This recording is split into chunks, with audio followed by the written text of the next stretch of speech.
If a homeowner notices their garbage disposal is spinning but not draining, what does that mean and what should they do? So typically what that means is there's something either stuck in the disposal itself or further down in the drain.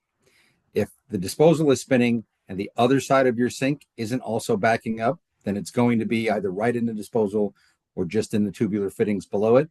Typically, a toilet plunger, one specifically for the kitchen. We don't want to use the same one for the bathroom, but one for the kitchen. A toilet plunger while the machine is running will help push any of that garbage out.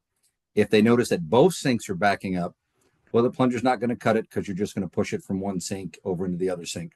At that point, they can take the P-trap off, and there's tubular fittings, usually at least 3 or 4 lengths of pipe, a T, and maybe even some turns in it. And they can dump that stuff in a bucket. And you'll find, generally speaking, that you get a lot of food debris, especially if they're putting in something starchy, rice, potatoes, beans, pasta, and it just kind of gums up in there like paste. Clean it out with a paper towel, put it all back together, and you're back in business. If it's beyond that and it's in the wall or in the floor or underneath the building, that's generally where I get involved and we'll come in and run some bigger equipment to actually get it all cleaned out.